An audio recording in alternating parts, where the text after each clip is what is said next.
welcome back to Soul. Thanks for making time for me today, especially as I realized I accidentally forgot to schedule this for last Tuesday, so here it is, a week late. A lot of times we don't necessarily make time for ourselves and what we want. Maybe you decided you would wake up today and go for a run. But you woke up today and didn't want to go for a run anymore? Why? Oh, because it's raining. Classic. Well, can you wear a hat? Oh, you don't have a hat. Well, can you buy a hat? You don't like hats. What about those running hoodies? They don't look good on you. But you want to run to look good or to feel good? Okay, feel good. So it doesn't matter if the hoodie looks weird on you, right? Oh, you just don't like running anyway. Is that a conversation you've ever had with someone or even with yourself? See, it's not always about running. It could be about taking a course, learning to drive, changing your job, starting a podcast, learning a language, you name it. We've done it. There is always an excuse, and the first step to getting over it is acknowledging it.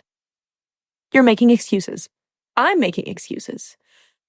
And then let's take a step back and think about why. Do you really want to take that course, or are you just looking for a distraction? Are you afraid of failing?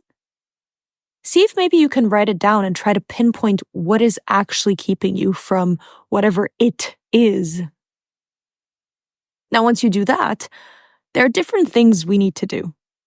For example, maybe you don't actually like running, but your friends run and you want to be the kind of athlete that is also able to join a running club, so you're trying to push yourself.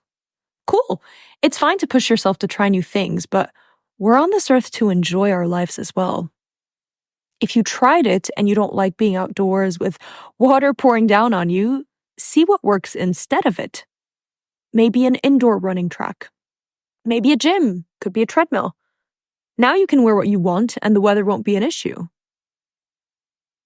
There's something else that is really important to know here. Sometimes you're the observer of these excuses.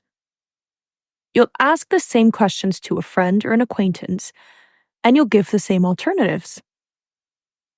After you do that, it could be that the person is still just convinced they don't want to run or go to the gym or do anything else. And instead of giving you a why, they just come up with more excuses. When this happens, just remember that sometimes it's better to give them time and allow them to first acknowledge this themselves. It's helpful to give a little push, but some people live on these excuses and don't actually want to make a change or start learning a new language. They just say it for the sake of it. Let them. It's okay. Do not allow that to lead you to frustration, and if anything, allow it to reflect on yourself and on how you should be dealing with these friends.